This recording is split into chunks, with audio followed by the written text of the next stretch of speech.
Nangumbi. On behalf of the community of Cronulla High School, we use our voice to acknowledge the Gweagal people of the Darawal-speaking nation.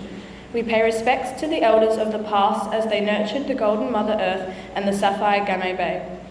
The ocean currents carry the seashells and ancient songlines from silver to gibbon, passing through Wanda and Shelley. Above us, the ancestors soar with the seagulls, instilling us with charity, humility and dignity. We honour and respect the spiritual connection to our sacred country alongside our present and emerging elders who continue to share the value of First Nation cultures.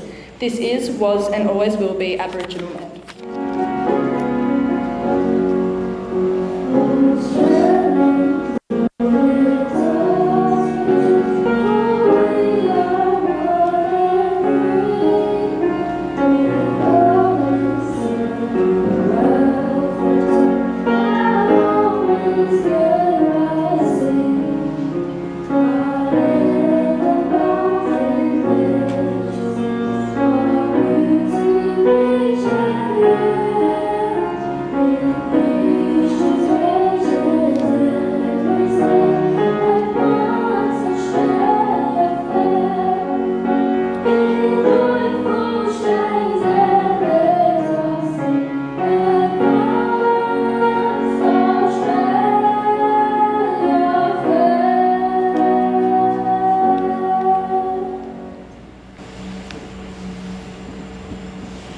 Teachers, students. It's indeed a privilege for me to be here today representing all those service people, those men and women who have served in the service of this country. We're commemorating a day called ANZAC Day. As mentioned, this is the 109th anniversary of ANZAC Day. ANZAC Day represents the day that Australian and New Zealand troops landed on the shores of Turkey at a place called Gallipoli on the Dardanelles Straits. We commemorate that day because in that campaign, 8 to 9 months, a totally failed campaign, we lost 28,000 approximately Australian troops and New Zealand lost 6,000, a large number considering the population of our countries. And it was called ANZAC because ANZAC stands for Australian and New Zealand Army Corps. It was the very first time that the two countries had served in a war zone together. Just as an aside, in that campaign, the Brits and some French lost over 200,000 troops, and the Turks also lost in excess of 200,000 troops. A campaign that did nothing. Of course, apart from the ones that died, there was a lot of wounded that came home, and those that survived were then sent to fight on the Western Front in Belgium, where they were fighting the Germans.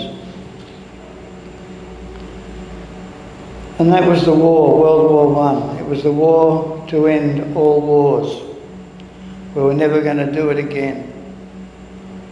At least in that war, apart from displaced civilians, most of the deaths were combatants or soldiers. But within 31 years, that war ended in 1918, in 1939, 31 years later, we were at it again in World War II. Now you might ask, why were Australian troops fighting in Europe? Well, the Australia of that generation, the generation of the 1915s and the 1930s, was basically Anglo-Saxon, apart from our Indigenous population. Even in my time as a young man, we called England the mother country. So what those troops were doing were going to defend what they considered to be their homeland, their heritage. But something happened in World War II, and that is in 1941, on the 7th of December, the Japanese decided to attack Pearl Harbor. And that annoyed the Americans and brought the Americans into the war. And the Japanese were then expanding into Southeast Asia, to the Pacific Islands, and of course had their sights on Australia. So we had another major world war. Now we're fighting the Germans again, and we're fighting the Japanese. Of course, we had a little lull after the Second World War, and then we started in Korea. And just at the end of Korea, we had a war that a lot of people don't know much about. It was called the Malaysian incursion, where Indonesia decided to attack Malaysia. And then, of course, during that time, there was also a war going on in Vietnam. And those wars were said to be political wars to stop the spread of communism. But what I'm trying to point out is that we keep on having these wars.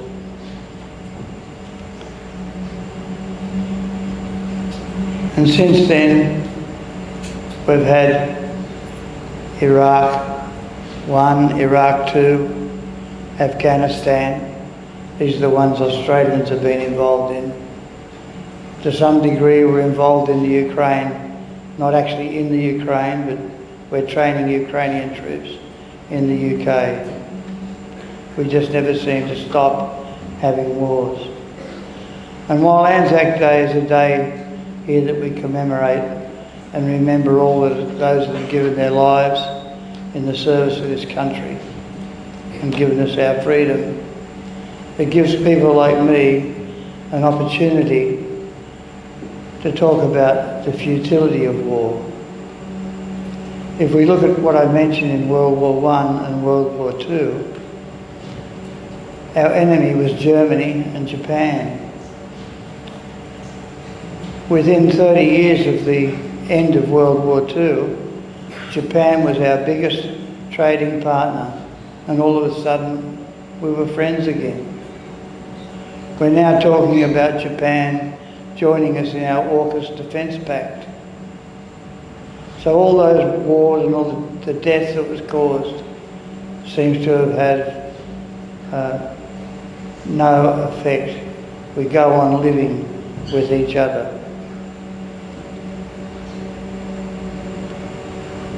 And Australia today, of course, is a much different Australia to the days of when ANZAC Day started. We're a much more multicultural nation. But no matter what our heritage, we should never forget those soldiers that have given us our freedom. While I talk about we shouldn't have wars, it's quite obvious that had we not defended Australia against the Japanese coming through Papua New Guinea and through the islands and this naval battle through the Coral Sea, that Australia would be a much different country today than what it is. Many people say the core of war is religion. We talk about different religions and different faiths fighting each other, but that's never the truth. The truth is always about power and greed. Somebody wants power, or somebody wants what you have, so they try to take it by force. So to me, that's a good reason for maintaining ANZAC Day. 109th anniversary, so long ago, but we have to keep remembering ourselves that we shouldn't have wars.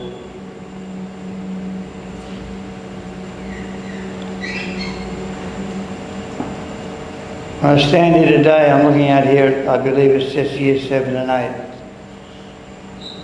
You're part of the future of this country. I may be looking at the next Prime Minister of Australia.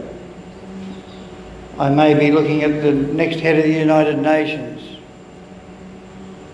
I may be looking at, a lot of you will probably become teachers, which is probably one of the most important occupations in our community. I could be looking at a great scientist. But whatever opportunity you have the power to lead and lead the world. Please lead the world into peace and avoid war. Thank you. For those moving reflections, on behalf of the school, I would like to ask Emily to present this small gift as a token of our appreciation for attending today.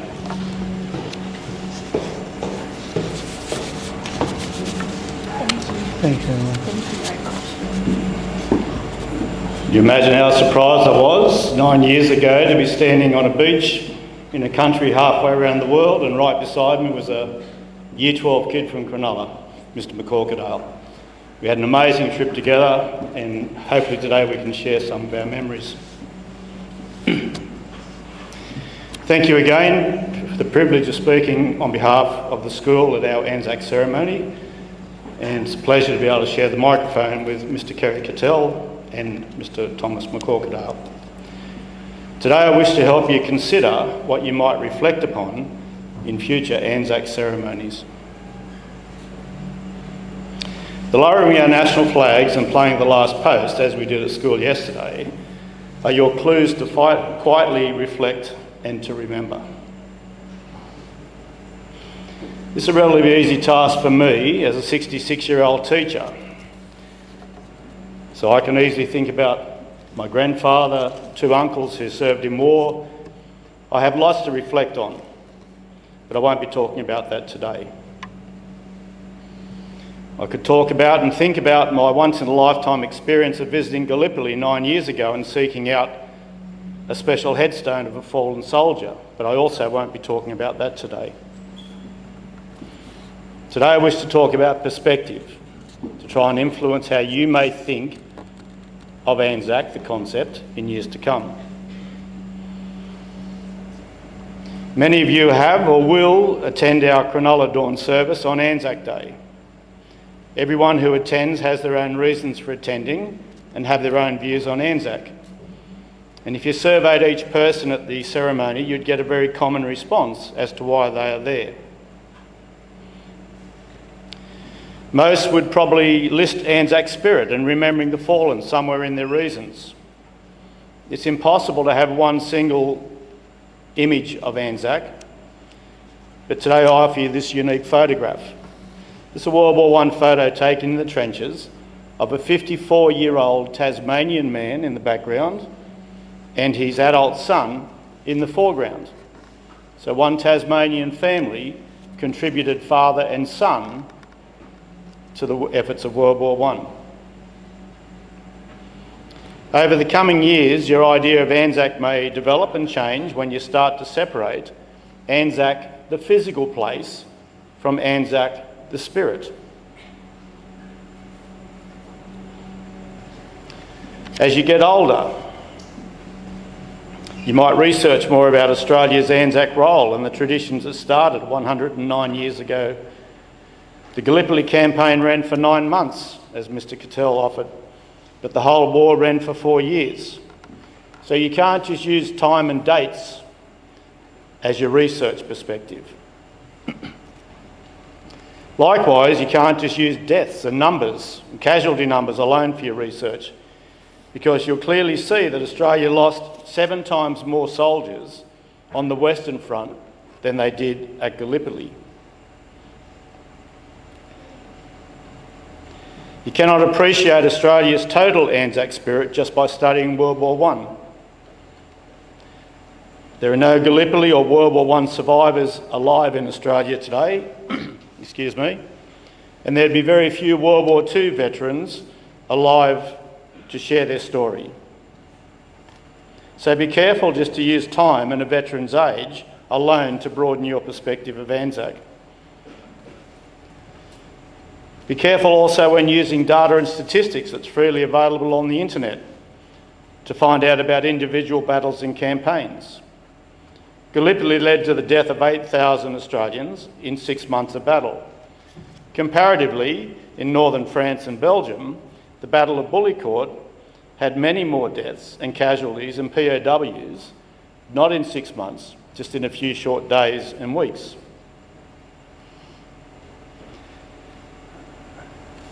I've never met my maternal grandfather, but even if I did, he would never have talked about operating a Vickers machine gun, which fires 500 bullets a minute up to 2 kilometres, for more than 2.5 years while he served on the Western Front.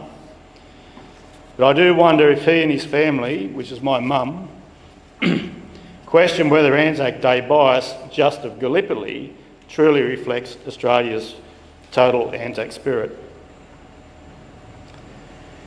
Without understanding, or certainly not ignoring Anzac Cove effort, other battles in World War I and World War II possibly had a more direct outcome on either war.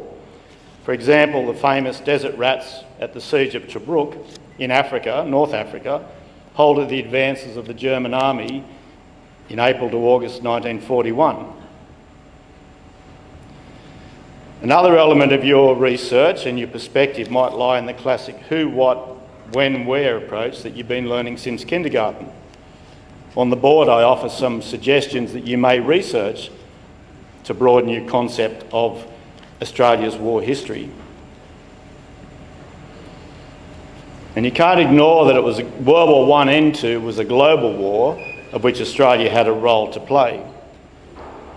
Up on the board, I've got numbers for World War I deaths and Australian participation rates.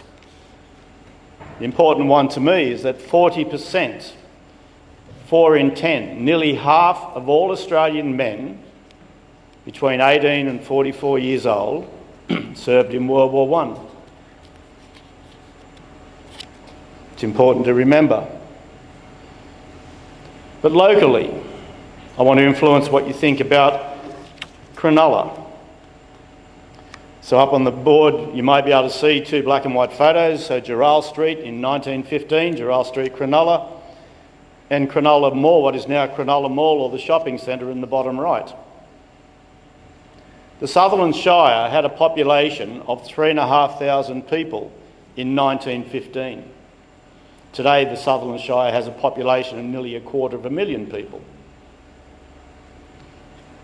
Cronulla, and Cronulla back to Carina Road, I estimated had a population of no more than 1,500 people. That's about the size of all the people on the assembly this morning at school. That was the population of Cronulla right back to Carina Hospital, of which that number of people contributed 84 young men to serve in World War I, of which 12 men were killed.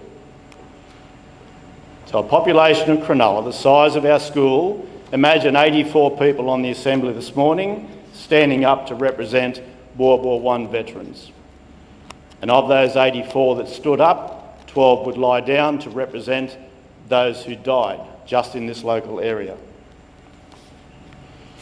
In the 1920s, the residents of Cronulla funded the building of Cronulla War Memorial, which you now know exists in Munro Park. Originally, it was built and erected in the middle of the Kingsway. So if you've ever walked across the pedestrian crossing at the end of the mall, near the movie theatres, then that's exactly where the memorial was first located. So in this black and white photograph, you can see Cronulla Movie Theatre building still exists, and the 2-storey iconic building beside it, both preserved by National Heritage. And you can see the memorial out on the left-hand side, in the middle of what was the Kingsway. You can see a tram line that used to run from Sutherland to Cronulla before the railway line, and it turned off the Kingsway and went down the middle of Cronulla Street, which is now Cronulla Plaza. These were the days before many motor vehicles, and that memorial stayed there for about 20 years. In 1940 or 1941, it was relocated to Munro Park, and Munro Park was the original location of Cronulla Public School. Plenty of ex-servicemen objected to moving it, in part because they wanted the park to be named ANZAC Memorial Park and not Munro Park.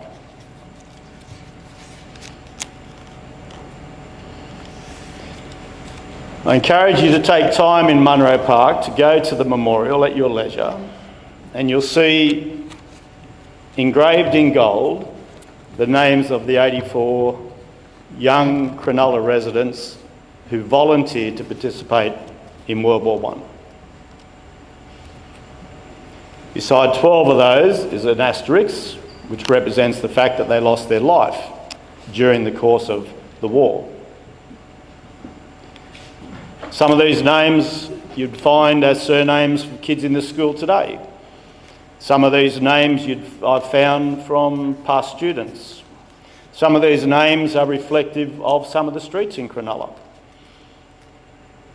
So if you sit and go to Munro Park and look at the names in gold, you're looking at people who 109 years ago decided as young men to volunteer, as Mr. Cattell said, to go overseas to fight for the English Empire, the British Empire, what is now modern-day Commonwealth, halfway across the world. In South Cronulla Park, after the war in the 1920s, a German field gun was brought back from Europe and placed in the middle of the park. You may be able to see the small Norfolk pine trees, which you now know are full-size mature trees. You can see a young boy of maybe 5 years old standing on the war gun, so he would have been born possibly just after the war. You might be able to see a mother and a baby underneath, sitting on a seat. So if this photo was taken in the 1920s, if that baby was still alive today, that baby would be 100 years old. So as Mr. Cattell said, yes, World War I is such a long time ago, especially for you kids. But the concept of the ANZAC spirit and the concept of sacrifice is stronger than ever in Australia. So take time to reflect. Take time throughout the year. It doesn't have to be ANZAC Day, it doesn't have to be the dawn service.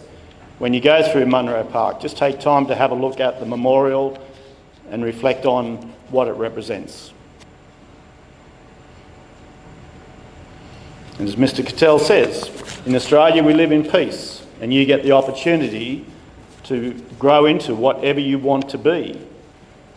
But you only have that opportunity because of the sacrifice made by many Australians in the last 100 years. Thank you for listening. Good morning, students, staff and guests. It is a privilege to be here this morning and to speak to you. In 2014, Cronulla High School was very fortunate and privileged to receive the following news. The experience of a lifetime. Cronulla High School was chosen by a ballot across all public schools and private schools in New South Wales, just one of 25, to send 4 students and a teacher to celebrate the centenary of ANZAC Day at Gallipoli in Turkey. An international trip, 25 schools sending 4 students each. This was one of the most important dawn services in history, taking place exactly 100 years after the landing at Gallipoli in 1915. It was also the beginning of a program now known as the Premier's ANZAC Memorial Scholarship, which is what brings Mr. Cherry and I together today, and which continues to this day. Travelling to Gallipoli in 2015 was without question my highlight of 13 years of schooling. For years, I had read about the first generation of ANZACs in textbooks and seen vivid illustrations, maps and video accounts. However, once I arrived at ANZAC Cove in Gallipoli, after a very long journey, it really started to set in. All that I could do was look around and look up. The landscape that you saw in the pictures of the textbooks and online can't compare to being there in person. The beach that I was standing on was a narrow slither of pebbles. And beyond that, not too far behind the beach, was very steep and inhospitable terrain that was surely impossible to climb. It was a stark contrast to any beach that I'd ever been to previously. 100 years prior, the soldiers' mission was to set up camp and to invade. It was an impossible task from the very beginning. You've probably seen an image very similar to this in your own studies. It's from the Australian War Memorial. If we move back to the photo from before and keep on moving through the slides, there's a landmark in the background, this tall sphinx that points out onto the landscape. To be right there was completely chilling and harrowing. After only 8 months and 8,709 young Australians who died, Gallipoli was evacuated. This campaign inflicted scars that are still felt by us as a nation to this day. It was also the beginning of the ANZAC legend, which has lived on in the Western Front in World War I, in World War II, in Vietnam, in the Middle East, and in all ongoing arms conflicts and peacekeeping efforts to this day. But today I'd like to focus on the 2015 Gallipoli New South Wales Schools Tour from a slightly different perspective. In this photograph are 100 high school students, 25 schools, 4 students from each school. Represented are private schools from very privileged backgrounds, but also central schools in remote country towns of New South Wales with less than 100 students from kindergarten through to year 12. So many different schools and different contexts. Some of the students from these schools had already travelled extensively throughout their life, but for some it might have been their first time on a plane, first time leaving New South Wales, let alone Australia. But in this photo, I don't see those distinctions. We are all wearing the same uniform, and we are all brought together for the same reason. 100 years prior to this photo, young Australian soldiers and nurses were young people just like us and represented a very wide cross-section of backgrounds and experiences. This is another image that is very special to me. It was taken on a ferry journey as my New South Wales group encountered another group of Turkish school students, also at Gallipoli for a study tour. The significance was as much for them as it was for us. We did not speak the same language, and at first we just smiled at each other and showed each other our scarves and watches. We might have been able to say hello in each other's language.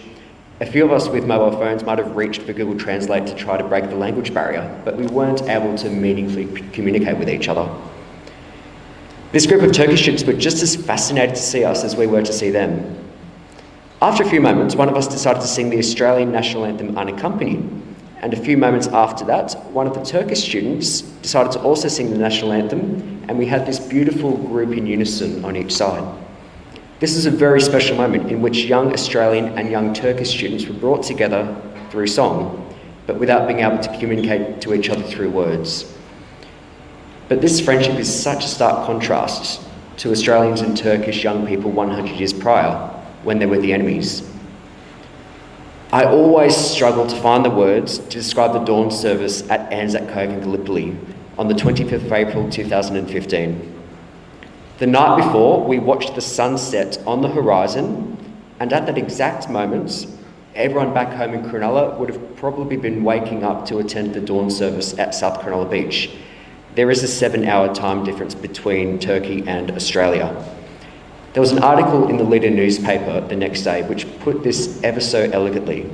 Hearts connected, 2 beaches and 2 generations. I'll repeat that. Hearts connected, 2 beaches and 2 generations. This is a beautiful sentiment not only about the beaches at ANZAC Cove and Cronulla, but also about the generations and the difference of 100 years in time. After last week's dawn service in Cronulla, which I'm sure that many of you might have attended or at least be close to somebody that did, I saw this wonderful photo on Instagram. This was taken on a drone during the dawn service at South Cronulla Beach. Across the world, Australians and New Zealanders are united on this morning at this exact time for the same reason. Moving back to my experience at ANZAC Cove in Gallipoli, although it was thrilling to be at the same place as the Prime Minister, Prince Harry and King Charles, what I remember most fondly was the silence right before the service began. We had slept overnight about a 10-minute bus ride away from ANZAC Cove. There were 10,500 other Australians there at the same time. It was very harrowing. Collectively, all of us were so quiet that you could hear these waves crashing against the beach. The silence of 10,500 other people was something that I'll never forget. The silence was then broken by music, an adagio in G minor for strings and organ, which was used in the 1981 Gallipoli film, which some of you might study in Year 9 or Year 10. Spotlights were shone from this commemorative site out to sea to illuminate 5 boats in an equal formation, exactly to the minutes what would have been the scene 100 years ago. It was truly palpable. As I've said before, my experience at Gallipoli could not be any more different to the experience of a young Australian 100 years prior to mine. It is not fair to compare my experience to theirs, and I acknowledge how privileged I was to be born in a time of peace and to have won my place to attend ahead of hundreds of thousands of other equally deserving students across New South Wales. In November that year, I was selected as one of 2 students to attend the Remembrance Day service at the Martin Place Cenotaph. I was seated between Mike Baird and David Hurley, at the time the New South Wales Premier and Governor, and it was mine and another student's responsibility to recite in Flanders Fields and to lay a wreath. But I now see it as my responsibility to pay this respect and understanding forward. And it is an honour to do so with Year 7 and Year 8 of Cronulla High School in this audience, the next generation of this school. I pay this respect by attending a dawn service each year, by having mature conversations, and by how I approach this today as a school teacher.